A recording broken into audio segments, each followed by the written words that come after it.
Perfect. Welcome, everyone. Thank you so much for joining us today for this Hunchley desktop training session. Sounds like everybody can hear me loud and clear. My name is Justin Seitz. I lead the team at Dark River Systems. We're the ones who build Hunchley. And today I'm going to be giving you a tour of our desktop software. We're going to stick kind of within the desktop and not engage in any crazy dark web stuff or other things. If you have any questions while I'm moving through this, please don't hesitate to ask them. Use the question and answers box. I will stay online and answer questions until all the questions are answered. If I can't answer them, then I will definitely defer to email. Any technical support questions should be sent to support@hunch.ly. You should be able to see my screen and hopefully my mouse moving around on it. And we will be getting started right away. Thank you again. And what we're looking at right now is the Hunchley Dashboard running inside of Windows, inside of a Mac. Now, Hunchley runs on OS X, Linux, and Windows. I use a virtual machine for all of my investigations. And Hunchley is actually a kind of a two-part software system. We have what we're looking at right now, which is our dashboard. This is where we manage our cases, we review materials we've collected, and then the other part lives inside of our browser where it collects materials and it does some of the in-browser work for us. Now, when I say browser, it's anything that's Chromium-based. So that includes Chromium itself, Google Chrome, Brave, as well as Microsoft Edge. So the nice thing is if you're a modern Windows user and you have Edge installed, you're actually already ready to start using Hunchley without having to install a new browser into your environment.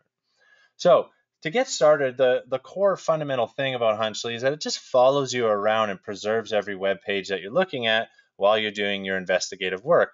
So the idea is that it's no longer the burden on the investigator to remember to take a screenshot, to note the time and date, the URL, all of that fun stuff.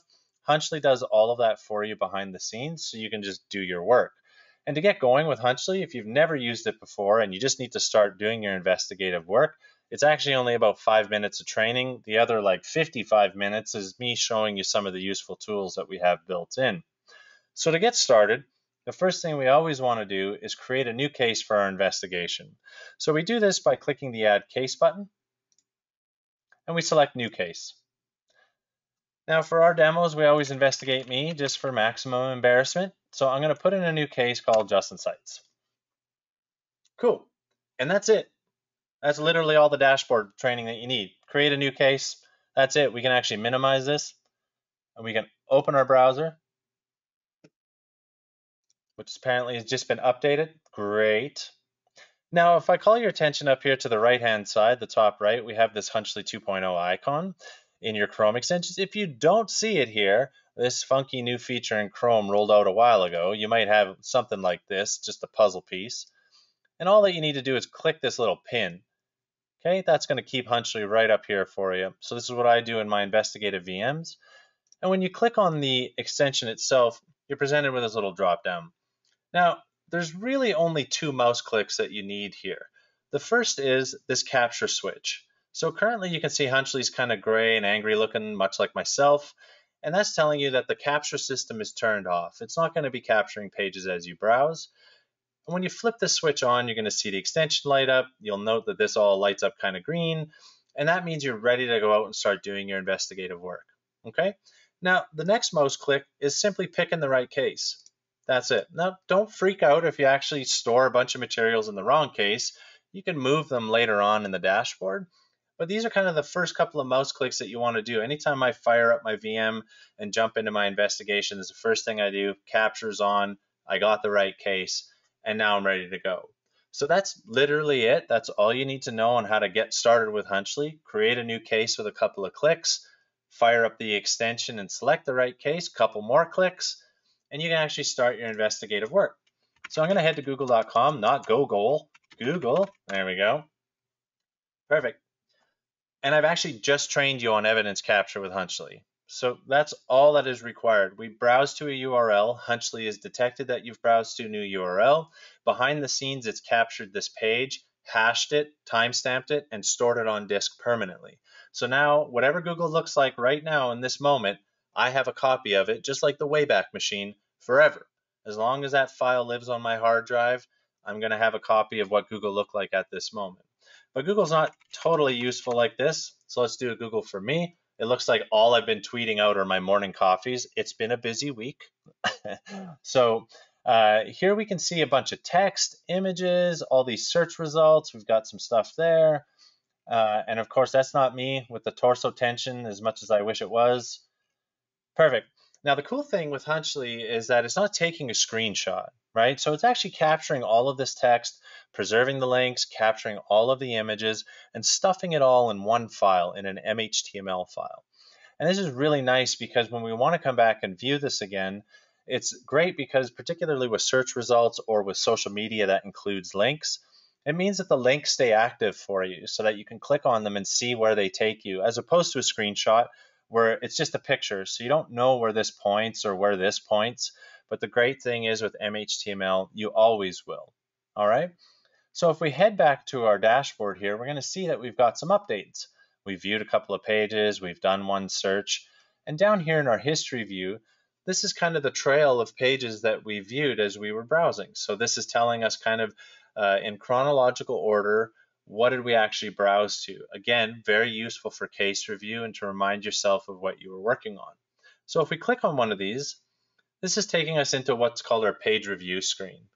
For the most part, we want to highlight the content that you've captured. So it's really important to note here that this information, all this content, this is coming off of my hard drive. This is not coming off the internet. It's not loading like a secret frame or anything like that. There's no sleight of hand. This is literally what the file on our hard drive looks like, right? So as we are able to go through it, we're able to exactly see what was on this page at that time. Now, if we expand the information panel, what we're also going to see are some of the critical components if you work in law enforcement, if you are presenting materials in court. The key things are all right here for you. That is, what did you see, which is the content down below? Where did you see it? The URL. When did you see it? Right? The date. Now you'll note that there's also a second timestamp here, this updated time. And what this is for is when you're browsing and you're collecting pages, some pages, as you know, like Twitter or others, as you're scrolling down, more and more content gets loaded. And then this timestamp will update. So you'll be able to tell what the last time the update occurred was when you were on this particular page. After 30 minutes, Hunchley will actually create a fresh page capture. So it'll actually create a new record and a new page and start updating that one. You can actually change these settings in your settings panel for Hunchley to basically capture all the time. So it'll generate new captures for every single time there's an update. That's particularly useful for the new social media sites that have rolled out kind of, they're no longer like a big page you scroll down. They're actually kind of a web application that is loading and unloading content using some sleight of hand tricks. So by setting that other setting, which I can show you, this page capture sensitivity right here, by default, major changes only. So that means it's only going to pick up major changes and update the capture, which again means that with Instagram, Twitter, and Facebook, the standard Facebook, they actually unload content right in front of you. They give you the appearance that you're scrolling, but you're not actually scrolling. It's just loading and unloading content and then filling the top of the page with a bunch of gray pixels, basically. And you can solve that by switching this to all changes. So as you're browsing, Hunchley will generate way more captures, but it's going to catch those instances where content's being loaded and unloaded. Okay, so that's really the fundamentals. You set up a case, you go out and do your browsing, and you can come back and review these materials at any point in the future and see exactly what you were looking at, where you would browse to, and everything is stored locally and hashed. And just to jump back here for a moment, when we talk about hashes as it relates to Hunchley, it's important to know what that actually means. So what this hash is telling me is, for example, I can take this and I can send it to a colleague in Namibia and say, here's the hash for this page. And that colleague can then hash the page on their side using hashing tools and come back and say, yep, that matches. Now what that's telling both him and I is that the act of me sending the page, it didn't get modified somewhere in transit between me and them, right? So there was not something that changed it, or if one of us is being a man in the middle, nobody has changed the content from me submitting it to them. And this is crucial when you're submitting evidence to court. And what this is not telling you is whether I've modified this page or modified content or anything else within it. Of course, an evil investigator is able to mess with all kinds of evidence, and it's important to know that a hash does not prevent that. However, we do have some additional checks that if you do work in law enforcement or you do work with submitting evidence to courts, this evidence guide is extremely useful, and it will also describe to you what all of the hashing means. And this number 4 option is kind of an advanced thing that we do that's probably a decade or two ahead of the court system. But what it's trying to do is give you a deeper level of verification on whether someone has modified it. And it raises the bar, meaning that you have to have a little bit more technical skill to fool someone on the other side in order to defeat this signature and signing. It's not impossible, but it does involve a lot more steps. And it does mean that if somebody modifies the content, if they make a mistake while they're modifying it, this GPG signing can catch it. All right, so I'm just going to jump over the question and answers box and make sure that there's nothing burning, any burning questions. All right, does it work on Twitter? Twitter actively thwarts web capturing. Yes, so that is, I guess, what I was referring to earlier was that a lot of the modern systems like Instagram, Twitter, and others are using a new kind of technology. Not new, but newish, a new kind of model for developing apps. So when we were capturing Instagram a few years ago, what would happen is it's just a big web page that just stuck more content in the bottom as you scroll down. You might remember too, if you've been investigating for a while, when we used to do like Facebook captures, as you were like scrolling down a Facebook page and there's tons of images and video, eventually you'd hear like the fans on your laptop turn on and the memory start to grow and your system start to slow down. And that was because they were these monstrous, huge web pages that just kept all of the content in it. However, now what they're doing, as I mentioned, is they're loading and unloading content. So here's a perfect example, Amber Mac's Instagram. So, and this works the same way as Twitter. So let's look at what we see, what we expect to see, and then I'll show you why we're not seeing it. Okay, so if we start out, we have a picture of her up here and just kind of keep a mental note of some of these icons and stuff. That'll be our reference picture. And I'm going to scroll down. All right, so I'm going to show more posts. And there's actually a trick on Twitter the other day where you can change something in the HTML and keep scrolling without having to log in, which was really cool. So I'm going to keep scrolling. Now, look, if you look on the right, my scroll bar is kind of giving you this feeling that, hey, this is a big, long page, right? So I'm going to keep scrolling. And there it gives me that login. Great. So what do we expect to see? Well, I would expect to see that, yes, that modal, by the way, should be captured because that is technically what was on screen at the time. So annoying, but actually accurate. Now, what we're not seeing is where did those images go, right? So the weird thing is that this is truthfully at the time of capture, this is what was actually present on the page. Okay, so Hunchley is being technically accurate with what it's showing you, but there's a bit of a mismanagement between what we expect to see and what we're actually seeing because we don't see any images. We just see a bunch of gray here in the background. And the reason for that is as we're scrolling down, what they're using is a very simple sleight of hand trick that as you scroll, they load content into this main viewable area, about 12 to 24 pictures at a time. And then as you scroll down, they unload them and fill it with gray and load in the next 12 to 24. So it gives you the feeling of scrolling down a page so that people aren't confused why their scroll bar is not moving. And then if we scroll back up, they're reloading them again, right? So it's this kind of weird sleight of hand trick. So how we fix this in Hunchley is, again, I'm just going to close my browser because we're going to apply a settings change here. So in my settings, I'm going to switch this to all changes. And you're going to see a difference in behavior, both from Hunchley and in what we capture.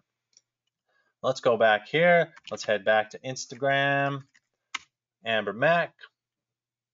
It might get irritated with me pretty soon if I don't log in. All right, cool. All right, so there's her photo there. Now you'll notice that Hunchley's going to start really getting aggressive with its capturing. That orange glow is telling you when Hunchley's working away in the background. So I'm going to scroll. It's probably going to make me log in. It's going to get irritated with me. Come on, Instagram, work with me. And by the way, Instagram, LinkedIn, Facebook, Twitter, all have, they're working against bots, web scrapers, and other stuff. So I have seen kind of more and more increasingly, even when like teaching people web scraping and stuff, that these platforms are actively kind of fighting against it. Instagram's going to get unhappy with me. I can already sense it. So if we switch back over here, we should already see the difference. All right, notice how now I have like a pile of Instagram captures, piles and piles of them, right? Because it's generating a fresh one each time. So it's what it's trying to do is capture every time there's a major change. So for example, if we go here, now we have those pictures at the top, right? And then the next capture is going to have kind of our next scroll down and our next scroll down. And so what this is going to do is help to capture every time those images are being pushed in and pulled out. Hunchley is going to try to capture and catch them. So you're not getting one nice continuous page, because that's not actually what it is anymore, but you are going to make sure that you're capturing every image and everything that you want, right? And that's the important thing, is that you want to be catching all of this stuff. So this trick will work on Twitter, Instagram, and anywhere else that is doing this content load unload trick. I do recommend, when I'm investigating, if I have to dive into social media, I'll turn it on and then I turn it back off to major changes only. And that's just because there's no real need for Hunchley to be spewing captures out like that everywhere you go. Each to their own. Some people leave it on and they'll generate tons and tons of captures. Other people use it like myself. Okay, so hopefully that helps to answer that one. All right, cool. And there's a couple of other questions. I will field some of them a little bit later as it reports to reporting. And yes, one question that's still related. In order to be as accurate as possible, we should do all changes. So it's still accurate the way it was, technically accurate, because it's taking a snapshot of what was on the page at the time. But in order to be the most comprehensive, you want to make sure that you turn on all changes. So there's a difference between comprehensive and accurate. All changes will be more comprehensive. Accurate means that it's capturing exactly what the investigator saw at that moment. And these modern web applications are definitely creating that kind of interesting bridge between the two. So hopefully that helps, not to be too hair splitty, but hopefully that helps a little bit there, Joel. Great. I'm going to take a sip of coffee, and then I don't see any other questions as it relates to capture, so I will move on and we can start talking about investigative tools. All right. So the first one, and my most favorite and most useful that I use on every project, is our selector system. So selectors are simply keywords or pieces of information that describe your target that are useful to you as an investigator. So what I mean by this is, for example, we're investigating me today, so putting my name in is a good one. For example, you might know something about your target, like a social media username, or a phone number, or an email address, maybe a business address, or like a partial address. Now, when we add a selector into Hunchley, there's two things that happen. One is that Hunchley actually searches backwards through your case, looking for any instances of that selector that you've already encountered. So in this case, it's an obvious one. But you can imagine you've been investigating an entity for a couple of weeks.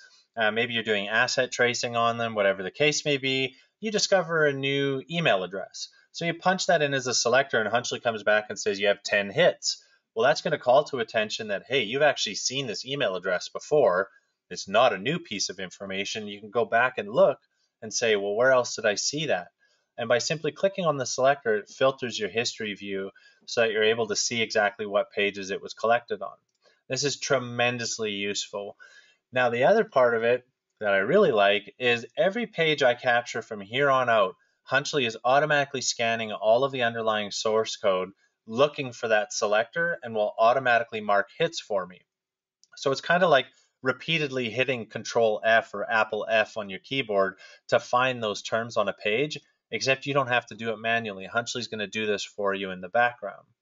Now, For those of you that are interested, you can actually have your selectors highlighted in your web browser. We're going to jump over to the browser shortly. So you can turn this on, which will highlight them on the screen, and store it in your evidence. So this is going to store highlighting.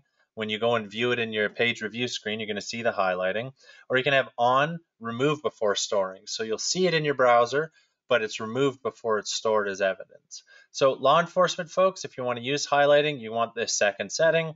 For the rest of us, I generally use this one. If it's not court-related materials, if it's like an intelligence gathering operation, that's what I will use. I always, by the way, as well, reset my browser or just punt my browser after making a change in the settings for Hunchley so that the browser's fully synced. You can have it where you can apply some settings and it takes a few minutes. I always just punt the browser because I already know where I was. I'm not scared of like losing track of where I was. Hunchley tells me where I was. So let's just go back to Google and show you what this looks like. So if we run a search now, it's very obvious where Justin Seitz shows up on this page, right? Now, of course, on a Google result, not super useful, but on other pages or long forum posts, if you're tracking hackers or you're reading through like, some big long document like a 10K on the SEC website, for example, then this can be really useful as that highlighting pops out at you. Now, the other cool thing is as you discover new pieces of information that are useful as selectors, you don't have to jump back into your dashboard. You can just highlight them on the page, right click in your Hunchley 2 menu, store text as selector. So now no start to press will be sent over as a selector to our dashboard. Hunchley will search for it, and now it's going to monitor for it everywhere we go. Okay? Super useful tool. And if you're ever investigating groups, by the way, so like a business that's got directors or a gang or a ransomware group, whatever it might be, add the group members in there. So Esme is my cat. And the cool thing is what you can do then, and there's no hits obviously, but what you can do is you can actually filter like this by clicking both names. That's going to tell you any pages where both of these selectors were present. So might be co-ownership of a company, might be two people talking at each other over social media, but it can be useful as kind of a more analytical tool to mix and match your selectors together to kind of drill down in. All right, so that's selectors. They're very easy to use. You can bulk add them too. So if you have an Excel sheet of like a list of names, domains, emails, whatever, you can just copy and paste the whole list into here, hit save, it'll import all of them in for you, and away you go. All right. Any questions about selectors, why I use them, anything like that? I'll leave the floor open for about 10 seconds and then I will move on to talk about tagging.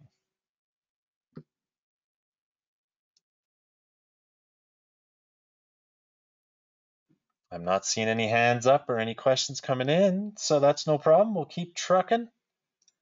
Tags. So again, for those of you who have to do court disclosure, this is a good one to pay attention to.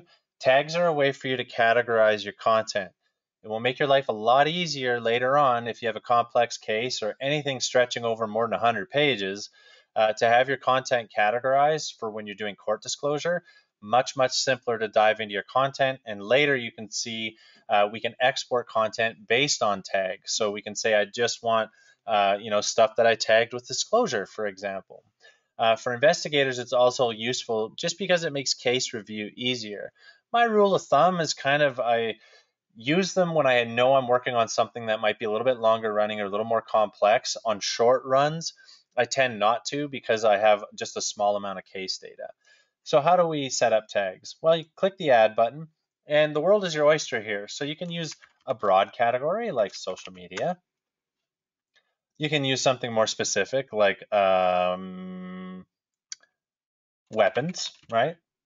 And you could say that you could have a post that contains a weapon and it's on social media. So you can have a page that's tagged with both, for example. And how we apply tags is very simple. While we're out doing our browsing work, we'll pick LinkedIn. All right, cool. So there we go. There's a selector highlighting. I did get my education from a now bankrupt private college, or it was like a business college. Canadians on the line might remember CDI. So what we can do is we can say, hey, this is social media. Cool. Go into tags right here. Boom. Just like that. That's it. So now this page has been tagged to social media. We can filter on it. So all of our tagged pages with social media will show up in our history when we click it. And you can also mix and match them with selectors. So you can say, well, I want all the pages tagged social media that include Justin Seitz or No Starch Press, for example. So this will allow you, again, to kind of dig down, filter down into your content and look for things that might be of interest when you're doing case review. Very simple to use. And the other nice thing is that you can retroactively tag and untag content from inside your page review screen. So right here, we can see this is down here. We can actually add weapons if we want, or we can remove tags. And again, this will make your life easier. If you ever miss something or you're doing case review and you're like, oh, I should have tagged that with weapons, you can easily do that from your page review screen. All right. Any questions about tags, how they get used with selectors, or anything like that? Again, later when we're doing exports, I'll show you how we can export based on tag. Makes your life a lot easier when you're doing disclosure. But definitely, any questions related to tagging, let me have them now. I'll hold the floor for about 10 seconds again. And if there aren't any, then we will move on.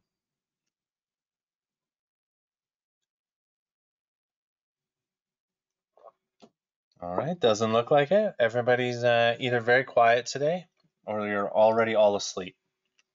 At which point, I'm not sure if I've done my job or not. Cool, we'll move on to notes. So this again is something I use a lot. If you follow Craig Silverman, a very well-known journalist in the United States, oh, actually he's Canadian, working for ProPublica. He's done stories and he's talked about Hunchley, and he uses notes a lot. I use them a lot. They allow you to kind of add context to your captures. So for example, if I want to take a note of this page just because, hey, I want to just call to attention that Justin's present on LinkedIn, I can right click on this page, Hunchley 2.0, and go take note. This will pop this little box open where I can say Justin's LinkedIn profile, and this is exactly how I use them. As I discover interesting stuff or things that I think I might want to dig into later, I'll take a note. Now what Hunchley does in the background is it takes a screenshot of the full viewable area in our browser. It takes a full page capture, timestamps everything, does all that magic, and stores our text alongside with it. So what this gives us is this really nice visual timeline. As we scroll down through these notes, I can see what I was looking at, why I thought it was important. Some people take really detailed notes in here, so they'll have like kind of a little paragraph of why this is important or why this URL or domain or whatever it is important. And it's always linked back to my full content capture that I can go and scroll through and look at what else was on the page. So again, commonly people will take a screenshot of one chunk of content, and I've seen issues where they'll submit that to court. But the problem is that if it's just like a chunk of content, there might be context around both sides of that content that's important, right? So notes kind of give you the best of both worlds. It gives you the ability to have this visual reference and a nice clean little screenshot of what you're looking at. But it also is tied back to that full content capture. So you always have the rest of that page to be able to show. If you ever forget to take a note, or when you're doing case review and you're kind of scrolling through and you're going, oh, well, this is interesting. I should have taken a note of this page or this post. You can always take a note from your page review screen right here, this plus sign. This will do the same thing. It will take a screenshot of the viewable area in this browser window down here, store your note text, and it links it to this page capture.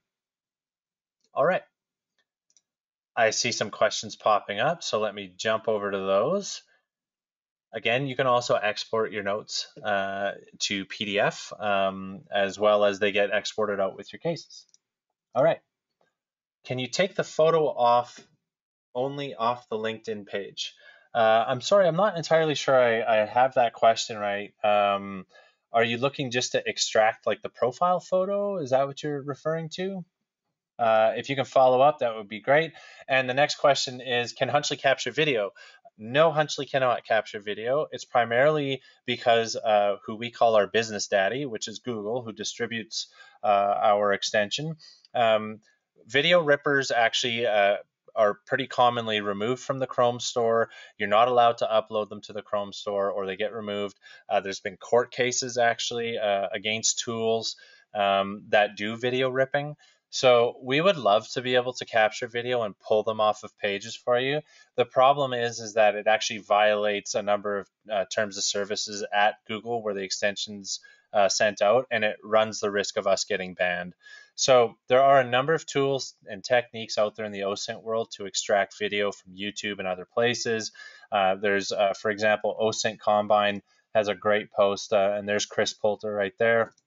OSINT Combine social media video. Let's see if we can get that right. Download social media video without tools. So this is a good post. I'll send this into the chat actually right now so everyone has it. Go. I always refer to this because what it teaches you to do is live off the land. Use your browser, not relying on an external tool or something that can get banned. Teaches you how to extract video from a number of different places. Really useful. And when you download files in Hunchley, as I'll demonstrate to you shortly, Hunchley can actually pick those up as attachments and automatically put them in your case for you. So that should be useful for you there. All right, perfect. So the question was, can I pull my profile picture off? So yes, there is a way in Hunchley, and we'll be moving into it shortly, where I can just isolate an image if I want to. So I'll show you how to do that very shortly. Before we do that, is there any other questions about notes or anything that I could answer around them? Again, I'll hold the floor for a few moments, and then we'll address images. Might as well take another sip of coffee. All right, let's talk images. So Hunchley handles images in a few different ways. The first is every page you browse to, Hunchley's extracting every photo off the page, hashing it, and actually stores it in a separate folder for you. So the reason why we do this is actually for our law enforcement customers, generally speaking, who are working in CSAM or child sexual abuse material, because these hashes and these photos are actually quite useful to just submit into your image processing pipeline. If you have tools like GriffEye or others, you can just grab this whole folder and shove it in, and it will tell you whether there's any hits against known abuse materials, for example. The other nice thing is that when we extract those photos, we're actually looking at them for EXIF metadata. So EXIF metadata is just simply data stamped into images that you don't visually see in the image, but can tell you more about them. For example, if we see this photo of me, we can look at the EXIF metadata and see what kind of camera took it. We can see some of the parameters around the camera. This is actually taken with a BlackBerry Classic, date and time, those kinds of things. And not too long ago on one of these demos, actually, we were able to geolocate William Shatner because they had taken a picture of him after that rocket had went into orbit. They took a picture of William Shatner like out in the hills of Texas, I think it was. And on Ars Technica, a lot of their images contain metadata in them. So if you ever want a good test site to see how this metadata extraction works, just turn Hunchley on, browse to arstechnica.com. And the funny thing is that in some cases, images will actually contain GPS coordinates. So what was interesting was we were able to just click on the image, and I was like, oh, look, we know exactly where this photograph was taken because there was GPS coordinates stamped into it. So by clicking on these EXIF badges, we can actually see some of the details from potentially who took the photograph, where they took it. We can see the type of lens that was attached to the camera. If there's a serial number, that can be useful because serial numbers on cameras are unique, and you can search online databases for them to see, did this camera take other photographs that are out there on the web. So ours is loaded with metadata. It's a great, great place to go and check. And if we do have GPS coordinates embedded in any of the, and I don't see any here so far, none of these have it. But if there are GPS coordinates, we give you a little map to, or a link to Google Maps so you can click on it and see where the photograph was allegedly taken. Okay, there's the artist Sergio Lacueva. Cool. So this is really handy, provide some additional kind of intel while you're doing your browsing work. And then the next thing that we can do with images is related to the question that had come in, was that we can go back and we'll pop back to the LinkedIn here. And let's say we just want to isolate this profile picture. We can right click on it in Hunchley 2.0 menu, go to Caption Image. All right, so Justin's ugly mug, I've typed this before. And what that will do is actually isolate this image, pull it out, and say Justin's ugly mug, and we can pull this into a report later. So currently in the Hunchley report builder, we rely on notes and caption images. That is the primary way of building content. I'm very happy to tell you that very soon I will do a webinar where you will see our new report builder that does a lot more, gives you more content, more options, and is just much nicer to use. I will be breezing through our report builder today if we have time, just simply because it's not a great report builder. It's not great to build big, complex reports. I'll show you how I use it, but the new one has actually been about 22 months of development, customer interviews, UX, and design work. So it's going to be much, much nicer for you. The captioning images is great, particularly if you're doing asset tracing or kind of white collar crime type stuff. If you're hunting down houses, boats, and other stuff, I find it really useful to be captioning pictures of them, sticking away. You get a nice little gallery, and then I can drag them into my report later to use as examples. Okay, so there's a lot going on in this images tab. Some of it that's obvious, some of it that's kind of hidden and running behind the scenes. Anybody have any questions around this? Please ask now. I'll hold the floor again, and then we will carry on to talking about attachments.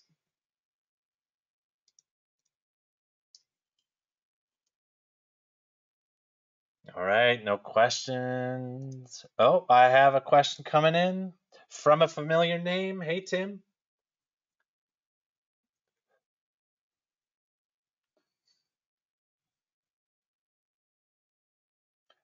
We're waiting. No problem. Don't rush. How do the images populate under the images tab? So here it's going to tell you the caption images. All right. So what we will have when we switch here, it's going to show you the number of images that have EXIF. Okay. What we're going to be building for you in a few releases is a photo gallery because people want this, an actual gallery of images that you've collected either on a page or globally. So this is something we're working on, customers have asked for. So captioned images will not populate automatically. It's something you have to do manually. All images with EXIF will populate automatically for you as you're browsing and as it is extracting images that have EXIF metadata. Okay, hopefully that helps to answer that question. Cool. And now let's turn our attention to attachments. So attachments are anything that's not a web page. That's simple. So PDF files that you browse to are going to show up here. If you download a Word document, that type of stuff, I'm going to show you a setting that you need to turn on, but that's where those files are going to end up. And the nice thing is that Hunchley hashes those attachments for you too. So it allows you to do like searches against, say, virus total and other places. But also, if you need to present them as evidence, you can actually present a file you've downloaded and you have a hash ready. So the first way that we can add an attachment is manually. Lots of folks do this. Andrew Fordred actually, he adds his Multigo files as attachments to his Hunchley case. I'm going to just add, I'll add a little photo here. Cool. So it's going to tell you, here's the file that you added it manually, and the hash is here. It also allows you to annotate it. So clicking on the attachment gives you this little warning, and it's a warning you should pay attention to because if that's a backdoored PDF or a virus or some program that you don't want running and you hit OK, it's going to run it or it's going to open that file. In this case, it's just my favorite picture of that's my thumb, and that's a baby raccoon that was rescued here in Saskatoon that I volunteered a raccoon rescue. So that's Smudge. Cute picture. And I can actually then annotate this file, right? So Justin bottle feeding Smudge. Perfect. Now, what I find particularly useful about our attachment system is really the automatic attachments. And we have it turned off by default for security reasons. I always turn mine on in my VMs. So I flip attach downloads to on and hit save. Again, I'm going to punt my browser just to make sure all the settings take. I'm going to say file type, docx, and we're going to say raccoons. Perfect. So care of raccoons. I'm going to download this Word document. If I can. Oh, that link might not have been working. Let's try this one. All right, let's take this file. So we downloaded this Word document. Again, if you're doing corporate investigations or other things where you're like pulling down documents, pulling down investor relations, PowerPoint slide decks, all of that fun stuff, Super useful. And if we go back to our attachments page, we can now see we have this docx. It's made a complete copy of the file, so it leaves it in the downloads folder. It's actually making a copy of it. We have the source. Where do we download this file from? Very useful, obviously. And we have a hash. Again, allowing us to annotate the file as to what it is. And this is precisely how I handle video.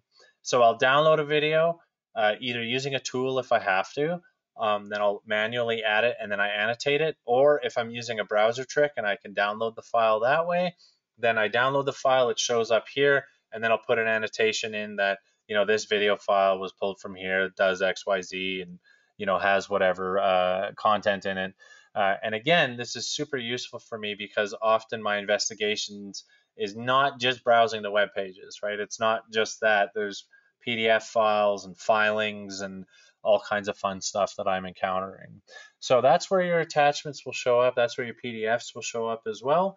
Very useful, and again, allows you to submit these for court as well, because you have these nice hashes that you can submit alongside. All right, any questions about attachments? Anything that I did here, both manually or automatic, that I can help with? I know I always get lots of "aw" when the pictures of smudge come out. I know, right? My filthy thumb, cute raccoon. Cool. All right, perfect. We will move on. This searches tab is actually a nice, quick and easy one, but it's really useful. What this is telling you is what you search for and where you search for it. So we're looking at all the major search engines and social media platforms and what keywords and search operators you're entering. Now, what I use this for, and everybody has their own thing, but what I use this for is when I get stuck on an investigation or I hit that kind of the effective like writer's block, what I do is I jump into this search panel. And the first thing I often notice about myself is that I use Google heavily, but I'm not running like queries necessarily on other search engines like Yandex, for example.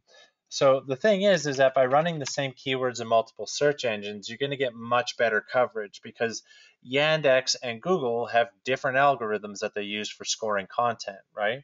And in this case, like on Google, Twitter was my top hit, but on Yandex, it's actually a pirated copy of my second book, right? And other links that weren't immediately obvious to me, that weren't actually showing up in Google results. So immediately it's helping me to kind of be a bit more thorough, to encourage me to like, oh, hey, look, you've done everything on Google. Let's try running some stuff on Yandex and see what we get. Particularly if you're doing out of country research, right? Google's not the ultimate answer all the time. So this is really kind of giving you an opportunity to introspect a little bit and to look at what you're searching. So this is what it's useful for. Again, it can also be useful. I'll find that in a complex case, I'll get kind of wrapped up and, I haven't even searched for no starch press, or I haven't searched for a particular selector yet. And it's a good way to remind me to go and jump in and even go back to Google and do some of that. So this is really a passive thing. It's just kind of letting you know what you've been searching for, and you can purge entries that you don't want in here as well. All right. Any questions about this searches panel? Think I can help to answer? I do see one piece of feedback that is bulk upload attachments, please. Totally. You are not alone in asking for that, myself as well. So I will make sure I put another vote into the team that the bulk uploading of attachments would be great, or even just selecting multiple files, which would be great because I too don't like adding one by one. So I feel you there, Nate. That's great.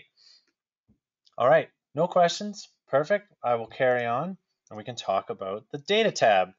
So the data tab is a pretty cool little thing. What it's doing is we have these data extractors running behind the scenes as you're browsing, and it's looking for things like Google Analytics tracking codes, right? Telling you who owns the domain or potentially co-ownership of other domains. It can tell you email accounts that it's encountered, right? So you can see in some cases it's kind of picking up style information, other cases it will pick up email accounts, IP addresses, and other things that it's pulling out of the page behind the scenes. And the idea here is to kind of also encourage you to go hunt down these pieces of information. For example, Google Analytics codes can be run into other tools like RiskIQ or publicwww.com, Intellex, other places. And this might tell you where there are other domains running that have this particular Google Analytics code. Same for tracking IDs. These Facebook tracking pixel IDs can be used across multiple domains. So this is kind of bringing some of this forward to you so that you can kind of go out and pivot off of these pieces of information. You can click on this little arrow on the right, and this will filter your history, showing you where that piece of data was found. So again, if it's an email address or something, it might be found on a bunch of websites. That will kind of filter your history down for you. And that data is also exportable later on if you want to. There's actually Spiderfoot HX, which is a really cool OSINT and reconnaissance gathering tool. Spiderfoot has a data importer specifically for Hunchley data exports. So you can actually export your data from Hunchley, chuck it at Spiderfoot, and it will pull out all the things that it can use and go and scan and look for them. All right. Any questions about this data tab? And often people ask, well, how do those data extractors work? They're just regular expressions, actually, that are running behind the scenes. So it's nothing super fancy. There's no like machine learning or any crazy stuff like that. It's just simple regular expression patterns looking for data in the source code. All right. So I have a question, Hunchley and Multigo. Yeah, we have actually Multigo Transforms, so that we support. Divya, our amazing Divya, has updated our transforms. If you go to our knowledge base at support.hunch.ly, I'll put that into the chat too. All right, go down to integrations. Okay, using the Hunchley Multigo Transforms right here. So we have a setup guide, a GitHub where you can grab the latest transforms. They're based in Python, and also on our YouTube channel, youtube.com/c/Hunchley.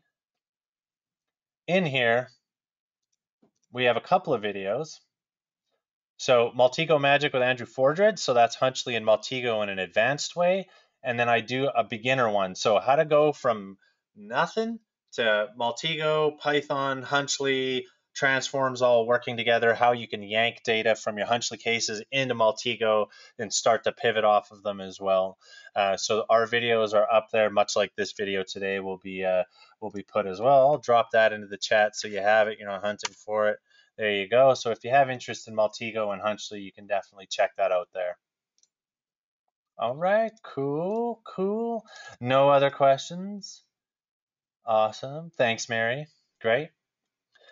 Perfect. Let's jump back into the dashboard. So we're nearing the end of the presentation here. I'm sure you guys are all thankful for that at this point. Let's talk about exports. We've got all the different wild and wonderful ways we can get information and data into Hunchley. How do we get data out? The first and most important button is this export case button.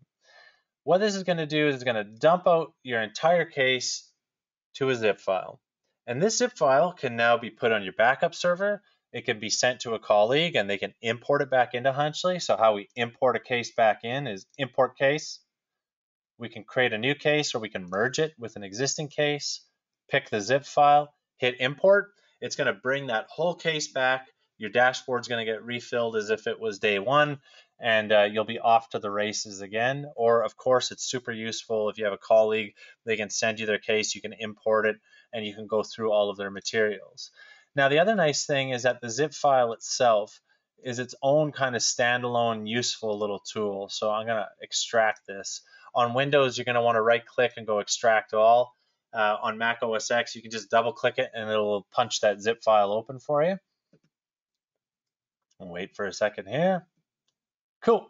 So what do we have here? So this is a Hunchley case export. It's actually very human readable. There's no magic, no mystery. There's nothing locked away in some compressed file format other than a zip file. And we can see our attachments are in here. Okay. If you want to pull out screenshots from your notes, your pages, photos, tagged photos, is all there for you. Now, the other cool thing is that there's this report. So I'm going to open this report. And what this is like an embedded dashboard. It goes along with your export. This is super useful. It's useful because, for example, if you work in an agency that deals with prosecutors, the prosecutors probably don't have Hunchley, right? But if you want to send the materials to review, you can just send them the zip file, tell them to unzip it, and they can actually browse through the stuff that you've collected. They can see where you browse to. Your notes are in here. Your photos are in here that you've captioned. Okay, attachments, all here. And the cool thing is like if we take, let's take this page. All right, So what this is actually doing is loading it straight out of the export directory, okay? This is not the live internet. There's no internet connection required to have this page look like this. So this is super useful because you're not creating an operational security problem, or you're not creating kind of this issue where there's like internet traffic flowing out or pulling images down or whatever the case may be. You're just looking at kind of your own Wayback copy of what was there. So this is really useful, having this embedded dashboard. And Hunchley Mobile actually builds the same thing. So Hunchley Mobile is not used for web capture. It's used for building a little secure kind of Rubbermaid container where you stick files in, it hashes, and it actually builds one of these zip files that you can send to somebody and they can open it and view the files, or they can import into Hunchley Desktop. Much the same way. It's really nice because when you do that, particularly for victims and witnesses working with law enforcement or lawyers, they can just send that Hunchley case file, and they've got this nice list of screenshots and some annotations and stuff, as opposed to getting an email with 16 attachments, and all of those attachments say attachment 1, attachment 2, attachment 3. So that was the idea behind Hunchley Mobile, was to give victims and witnesses, as well as our customers and others, the ability to build these little exports and make it much nicer without having to do a forensic acquisition. All right, so that is our full case export. And again, my own workflow, my cat's about to jump up on my desk and cause a ruckus, by the way. So the nice thing is again, this builds this really nice export that you can back up. I do this once a day. I'm that. You can hear my desk shake. That was my cat jumping. I do this once a day. At the end of my day, I export my case, chuck it on my backup server. It's just a habit, but it's something that I encourage people to do, particularly since when you delete something from Hunchley, it's fully gone. It's gone. So if you don't have a backup of it, there's no way for us to recover it for you. All right. Now we also have some custom export options. So we can do things like a selective export, which allows us to kind of pick and choose the things we want. I just want my pages marked social media, my captioned images. I want all my notes in a single PDF, and my case attachments, that kind of thing. So it's really nice because you can just selectively build up a little export package to send out. This is not a full case. It's not something you import back in. It's for review. But what tons of people need to do, pretty much 100% of our customers, is how do I get pages out of Hunchley, the stuff I've captured, even if it's just one page or a couple. You can hit this page export right here. This is where tags become obviously useful, because now I can just say pump out the social media pages and that's it. Or I want social media and weapons, or all pages. And what this will do is produce both PDFs and MHTML files of those pages and stick them in a folder for you. Now, if you just need to pull out one page or maybe a couple pages, you can do that from your history view, for example. So if you're kind of looking around, you're like, oh, I want this R's page and I want this OSINT Combine page, right? So I've picked these two pages. And at the top here, we have this page export button. We can click that, select the desktop as my folder, and now it's going to produce PDFs and the MHTML files of those pages. So if I jump over to these exported pages in this folder, okay, we can see both are here. Now, if I open the PDF file, it's going to contain some useful metadata, URL, date captures, and the hash. Now, the hash is of the MHTML file, not of the PDF. But this is useful because generally I recommend people sending both because this has some nice metadata in it. We have a pretty nice capture here, but do note that PDF and PDF and HTML are not actually interchangeable formats. They're not actually supposed to be used together, although we've been trying to shoehorn the two things together for decades. Sometimes you're going to get a page that just won't convert nicely to PDF. And it's just, there's not a ton we can do. We actually leverage Google's print to PDF functionality. But this is why it's always nice to have that MHTML file alongside it so that you can crack it open and you can see a more accurate representation of what you were looking at the time. Okay? And if you ever just need to pump out one page, like you're just, you find something interesting and you're in your page review screen, you're like, oh, I want to send this to my other brother, Daryl. We can click this export page button right here in the top right. We can pick MHTML or PDF to send those out. All right. Any questions about those export options so far? I don't see any. What was the file name deletion visible in the unzipped case folder? So I'd actually deleted something while I was working through in the dashboard, and what that is a deletion log. So the deletion log tells you what you deleted, even though all the content and everything's gone from your hard drive. What that deletion log gives you as an investigator, someone who's in law enforcement, if someone ever asks you, did you delete anything while you were working? You say, yeah, I hit this web page by accident and I deleted it from my case. Here's my deletion log. Here's the date and time, and it'll tell you the URL of the page that you deleted. So this was a request from law enforcement agencies and investigators from all over. All right. So hopefully that helps to explain that. Yeah, it's definitely useful. All right. If you were to transfer a specific capture to a different case, does that show in the export? No. So if you move pages to a different case using this button here, if I move them to the unassigned, those pages will not show up in this current case anymore. Okay, so the idea is that those captures that at that point in time only belong in one case. But you can definitely, if you're like, well, is actually I got like two cases and some of the pages are related. There's a few different strategies you can use there. Where I'll like export a couple pages of PDF, chuck them in as attachments in the other case, or I will simply create a full case export, import it as a new case again, and then I'll just trim out all the stuff that I don't want. So again, depending on your workflow and the type of work you do, will depend on how you would manage that situation. But yeah, you won't see it show up in both cases. All right, cool. Any other questions? Doesn't look like it. And we're getting near the top of the hour. I'm going to mention the report builder real quick. Say goodbye to this thing because it's going the way of the dodo pretty soon. And no one is more excited than me because I have to apologize for this thing weekly because I designed it about 4 years ago. Here's our report builder. So what this thing is really good for, what I use it for, is I use it to be able to pull content into my existing report template, right? I have a template in Word that I've used forever. And so what I do is very simply this. Sometimes I don't even put in a report title. In this case I will, just for demonstration purposes. All right, I'll name the first section evidence. So I just highlight it, name it evidence. Okay, if I want to put some text in, I can. You drag a text paragraph in and release it. Click the pencil icon. Here's all my things. Okay, little text thing there. Now, here's what I do. I can expand notes. Now, you may just want to grab one or two of them, but if I have a pile of them, I just grab this all notes option, drop it. I grab my all caption images option, drop it. Okay, so both of these get dropped in. If it's a complex case, it's going to fill this screen full all of your notes and caption images. And then I export to docx. That's it. Once it's done exporting, I open my Hunchley report on the left. I open my tried, tested, and true template on the right.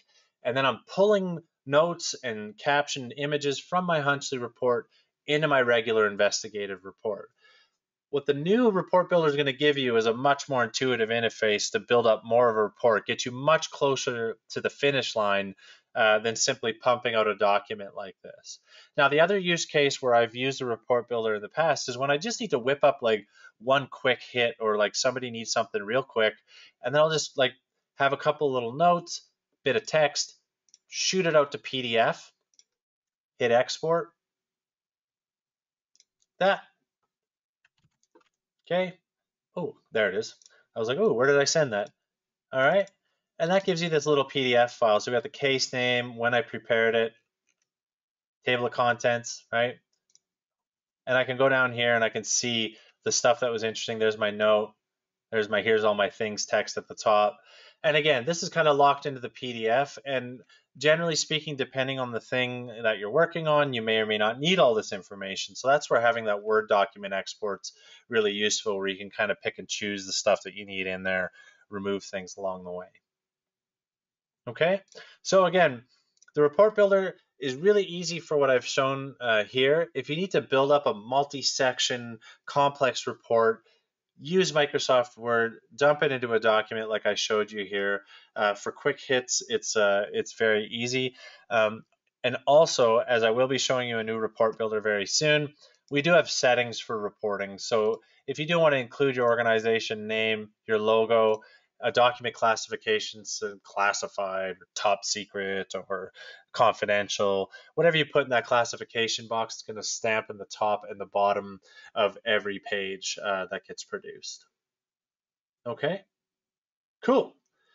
Any questions about building out a report, exports, anything else that I can answer? We've hit the top of the hour, basically right on the nose, which is rare. My cat's jumping back down. Hello, Esme. Anything else that I can help to answer? I will stay on the line for a moment. If not, then I will let you all get on with your day. And I really appreciate you all hanging out there through the whole thing. Naturally, if you have any questions for me, you can send them to justin@hunch.ly. For technical support, you're going to want to hit our support@hunch.ly. If you're interested in extending Hunchley, you can check out hunchley.training. So hunchley.training is the Hunchley Institute. That will start to teach you techniques where you can actually flow data out of Hunchley into other stuff like Google Sheets, as well as building little little apps behind Hunchley, which is really cool because it can live inside of an OSINT ecosystem. And you can tie it in with other tools. You can have it stream data into a database from an entire team. If you need ideas around that or you have questions, definitely feel free to email me about those. All right, you're very welcome. I always enjoy these things. We'll be back next week. I'll probably pick a different topic. If you have ideas, send them to me in an email, and I will leave it there for today. Thank you again. I really appreciate it, and we will definitely be back very soon. See you later.